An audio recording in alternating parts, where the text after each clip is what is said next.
Good morning বন্ধুরা, welcome back to my channel. তো তোমরা সবাই কেমন আছো? আশা করছি সবাই খুব ভালো আছো, আর যে যেখানে আছো সুস্থ আছো। আর তোমাদের ভালোবাসা আর আশীর্বাদের সাথে আমরাও সবাই বেশ ভালো আছি। তো আজকে হচ্ছে বুধবার, আর এখন বাজে সকাল ঠিক 8:30। এখন থেকেই তোমাদের সাথে আমি ব্লগটা স্টার্ট করছি।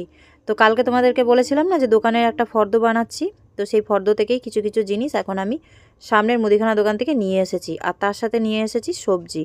তো সবজি বলতে আমি আলু, পেঁয়াজ, আদা, রসুন সবসময় একটু এক্সট্রা ঘরেই রাখি। কারণ দেখবে ঘরে কোনো সবজি থাকুক চাই না থাকুক, এই কটা জিনিস যদি থাকে আর তার সাথে চাল, ডাল, তেল যথেষ্ট অভাবের সংসারে কিন্তু মানিয়ে নিয়ে চলার মতন। কারণ আমাদের অভাবের সংসারে দেখবে সবসময় কিন্তু সব জিনিস ভরাপুরা সংসারে থাকে না। সেটা কিন্তু আমাদেরকেই মানিয়ে গুছিয়ে নিয়ে চলতে হয়। যখন যেরকম থাকে তখন সেরকমটাই কিন্তু করতে হয়, তবেই দেখবে সংসারটা বেশ সুখের হয়। তো যাই হোক, আমি আজকে কিছু সবজি দেখছিলাম, বাট তার মধ্যে কয়েকটা জিনিসই আমার ভালো লাগলো। যেরকম এখন শীতের সময় পালং শাক, তারপরে মটরশুঁটি নিয়ে এসেছি। তো এই বছরে প্রথম আমি আজকেই শীতের সময় মটরশুঁটি নিলাম। তার আগের দিন তো মা আলুর দম দিয়েছিল যখন রান্না করে, তখন তার মধ্যে মটরশুঁটি ছিলই। তো দেখো, আগের কিছু ছোট ছোট পেঁয়াজ এনেছিলাম, শুরুতেই সেগুলোর পেঁয়াজ কলি হয়ে গেছিলো, মানে গাছ বেরিয়ে গেছিলো। তো সেগুলো এখন ফ্রিজের নিচে স্টোর করার পরে আরও বেশি মানে গাছগুলো দেখা যাচ্ছে স্পষ্ট। তো সেই পেঁয়াজগুলোকেই আগে খাওয়া হবে, আর আজকে যেগুলো এনেছি সেগুলো আস্তে আস্তে খেয়ে শেষ করা হবে। তো এখন যেখানেই যাচ্ছি দোকানে সবই নতুন আলু। তো এখন নতুন আলু ছাড়া পুরনো আলুটা একদমই পাওয়া যাচ্ছে না, আর নতুন আলুগুলো খেতে বেশ ভালোই লাগছে। তো আলুটা কম, আর ঘরে কিন্তু পেঁয়াজটা একটু বেশিই তুলে রেখেছি, কারণ যে কোনো খাবার বানালে না দেখবে পেঁয়াজটা দিলে ভালো লাগে। যেরকম চাউমিন, পাস্তা, তারপরে যে কোনো কিছু রান্না করলে পরে কিছু কিছু মাছেও কিন্তু পেঁয়াজটা বেশ ভালো লাগে। তো পেঁয়াজ, আদা, রসুন সব কিছুকে আমি স্টোর করে রেখে দিলাম। এখন কদিন পর আবার বাজারহাট করতে যাব নিজেও জানি না, ওই জন্য এটা আমি মুদিখানা দোকান থেকেই তুলে এনে রেখে দিলাম। আর তারপরে এখন সংসারের সব যা টুকটাক কাজ আছে সেগুলো করে তারপরে আমি বেরোবো। তো সবার আগে গ্যাসের ওভেনটাকে পরিষ্কার করে নিচ্ছি, কারণ যখনই রুটি বানানো হয় তখনই কিন্তু গ্যাসের ওভেন আর গ্যাসের যেই সাইডে জায়গাগুলো আছে তো সেগুলো কিন্তু অতিরিক্ত নোংরা হয়। আর এখন যেহেতু আমি সময়টা খুব কম পাচ্ছি, আগে তো যখনই রান্না করতাম খুচখাচ আমার কিচেনের প্রত্যেকটা জিনিস পরিষ্কার করে রাখতাম। তো এখনও রাখার চেষ্টা করি, বাট তার মধ্যে গ্যাসের ওভেনটা খুব ঘন ঘন যে পরিষ্কার করা হতো, তো সেটা কিন্তু এখন আর করা হচ্ছে না। ওই জন্য ভাবলাম আজকে যখন হাতে সকালের দিকে সময় আছে তখন একটুখানি ভালো করে প্লেটগুলোকে ঘষে নিয়ে পরিষ্কার করে তারপরে আমি গ্যাস ওভেনটাকে মুছবো। তো আমার এই গ্যাসের যে প্লেটটা সেটা একসাথে গ্যাসের সাথে লাগানো আছে স্ক্রু দিয়ে, তো ওই জন্য কখনো কিন্তু আমাকে খুলে পরিষ্কার করতে হয় না, এইভাবে একসাথেই আমি পরিষ্কার করে নিই। আর বার্নারগুলোকে কিন্তু খুলে ফেলি। তো একটা বার্নার আমার খোলে আর একটা বার্নার খোলে না, জাম হয়ে গেছে। তো তার জন্য কোনো অসুবিধা হয় না। তবে জলের কাজ যখনই আমি করি তখন কিন্তু নিচ থেকে সিলিন্ডারটা অফ করে রাখি, আর তোমাদের সবারই কিন্তু সেটা করা উচিত। আর এই ছোট ছোট পয় পরিষ্কারগুলো দেখবে প্রত্যেক দিন করলে পরে না কাজের বেশি খিচিবিচি থাকে না। একটা টাইম অন্তত করলে পরে তারপরে কিন্তু আমাদের সেই জিনিসটার জন্য আর বেশি সময় দিতে হয় না। তো এই যে আমি এখন এটা করে নিচ্ছি, তো এরপরে যখন রাতের রান্না করব একবারে কালকে সকালবেলায় আবার যদি আমি চাই, যদি খুব বেশি নোংরা হয় তখন কিন্তু ঘষে এটাকে পরিষ্কার করব। তাছাড়া আর এটাকে কিন্তু হালকা ভিজা কাপড় দিয়ে পরিষ্কার করলেই হয়ে যাবে।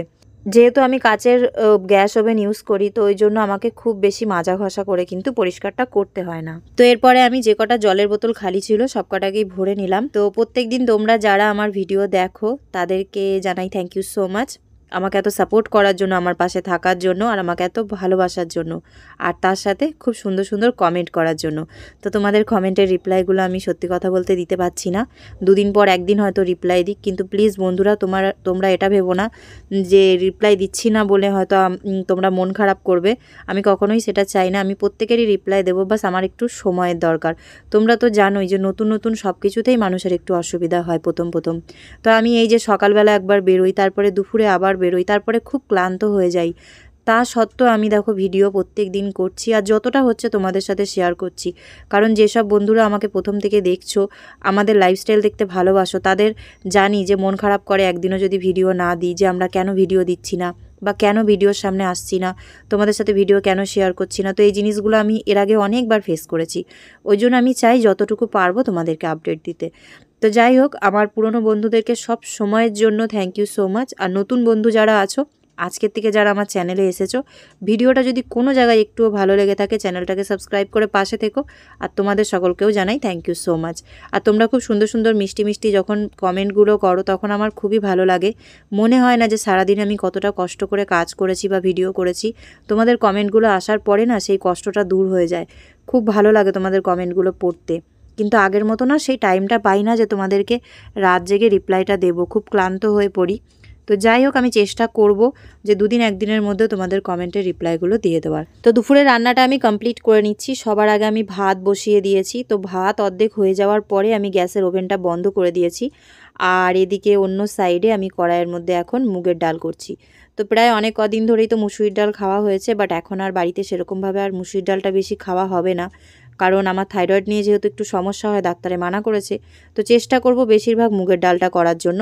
তো মুগের ডালটা প্রথমে ভেজে নিয়েছি, তার মধ্যে জল দিলাম আর তারপরে কাঁচা লঙ্কা নুন দিয়ে দিয়েছি। এবার আমি এই ডালটাকে ভালো করে ঢাকা দিয়ে দেবো, কারণ দেখবে মুসুরির ডালের থেকে না মুগের ডালের সময়টা আমার মনে হয় একটু বেশি লাগে। তো আমি যখনই ঢাকা দিই তখন কিন্তু কাঁসার থালা দিয়ে ঢাকা দিই, তাহলে সেটা বেঁকে যাওয়ার ভয় থাকে না। আর স্টিলের থালা দিয়ে ঢাকা দিলে কিন্তু সেটা বেঁকে যায়। আর তারপরে এখন সবজি কেটে নেব। তো আজকে দুপুরের জন্য রান্না করব বেগুন ভাজা, মুগের ডাল, পালং শাক। তো এই দিয়েই আমাদের দুপুরবেলা হয়ে যাবে। তো আমি স্নান টান করে সব কিছু কমপ্লিট করে তারপরে রান্না করতে বসলাম, কারণ রান্নাটা হয়ে গেলেই আমাকে অফিসের জন্য বেরোতে হবে। তো সকালে যখন আমি ভিডিওটা তোমাদেরকে কাজবাজ দিয়ে দেখাচ্ছিলাম, তো তারপরেই কিন্তু আমি কাজে বেরিয়ে পড়েছিলাম। তারপরে এসে স্নান করে আমি এখন কিন্তু রান্না বসাবো। তো যাই হোক, সব কিছু কেটে নিয়েছি পরিষ্কার করে, আর কিছুটা পালং শাক রেখে দিলাম, কারণ আমাদের না পালং শাকের পকোড়ি খেতে খুব ভালো লাগে। তো সেটাও আজকালের মধ্যে করে নেব। আর তারপরে এখন আমি দুপুরে রান্নাটা সারবো। তো কালকে আমি আমার ভিডিওতে একটা কমেন্ট পেয়েছিলাম, যে কমেন্টটা পাওয়ার পরে আমার খারাপ লাগেনি, ভালোই লেগেছে। কারণ ভিডিওতে দেখো আমরা ক্যামেরার মানে বাইরে যেটা তোমাদেরকে দেখাতে পারি না সেটা তো দেখাই না, কারণ ভিডিওগুলো বেশি বড় হয়ে যাবে। তো অন ক্যামেরায় আমরা যেটুকু দেখাতে পারি ভিডিও কেটে কেটে, তো তোমাদের সাথে সেটাই শেয়ার করি, তাতেই তোমরা সেটুকুই দেখতে পাও। তো ওই কারণে আমি মনে করি যে আমাকে কালকে যে কমেন্টটা করা হয়েছিল, তো তার পিছনে একটাই রিজন, যে ভিডিওটার বিষয়ে তার মানে অতটা অভিজ্ঞতা নেই যে আমি কিভাবে ভিডিওটা রেডি করেছিলাম। তো যাই হোক, তোমাদেরকে আমি বলে দিই যে উনি আমাকে কমেন্ট করেছিলেন আমার নাকি রান্নার বিষয়ে নলেজ নেই। স্বাভাবিক, অনেক সময় ভিডিওতে আমাদের দেখে অনেকের মনে হয় যে রান্নাটা ঠিক করে করেনি, কাঁচা হয়েছে, বা রান্নাটা খুব সুন্দর হয়েছে, কিন্তু সত্যি কথা বলতে সেটা কিন্তু আদৌ হয় কিনা আমরা বুঝতে পারি না, কারণ অফ ক্যামেরায় কী হচ্ছে তার সঙ্গে অন ক্যামেরার মধ্যে অনেকটা তফাৎ থাকে। তো মেন কথা হচ্ছে, আমি কালকে ডিমের অমলেট করেছিলাম আর পাঁপড় ভেজেছিলাম, যেখানে আমি তোমাদেরকে দেখিয়েছিলাম আমি ননস্টিকের কড়াই করছি। কালকে যারা আমার ভিডিওটা দেখোনি অবশ্যই দেখতে পারো।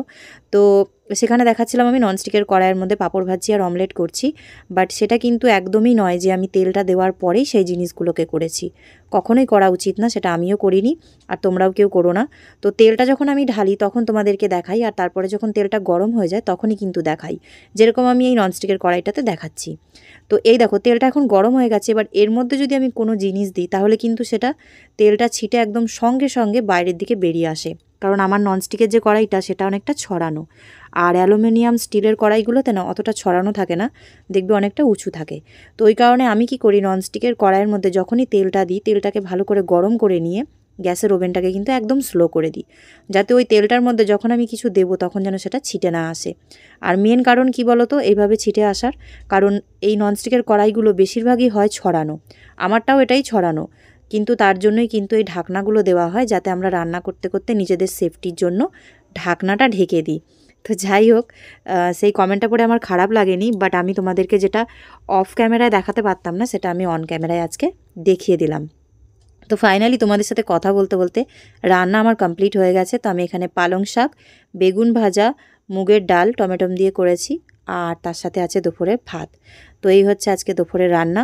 আর আজকের ভিডিওটা যেহেতু আমি খুব একটা বেশি বড় করতে পারিনি, তো ওই জন্য ভিডিওটা আমি এখানেই শেষ করব। ভিডিওটা তোমাদের কেমন লাগলো কমেন্ট করে কিন্তু অবশ্যই জানাবে। আর ভিডিওটা যদি কোনো জায়গায় ভালো লেগে থাকে তাহলে লাইক করো, কমেন্ট করো, আর নিজেদের ফ্যামিলি মেম্বারদের মধ্যে শেয়ার করো। তো দেখা হবে কালকে নতুন একটা ব্লগে, নতুন একটা ভিডিওতে। সবাই ভালো থেকো। আর পুচকু সোনা শুভর জন্য সব কিছু রেডি করে দিয়ে গেলাম, তো ওরা এসে খাওয়া দাওয়াটা করে নেবে, আর আমি এখন খাবারটা খেয়ে বেরিয়ে যাব। তো সবাই ভালো থেকো, সুস্থ থেকো, সাবধানে থেকো, আর নিজেদের খেয়াল রেখো। Take care, by.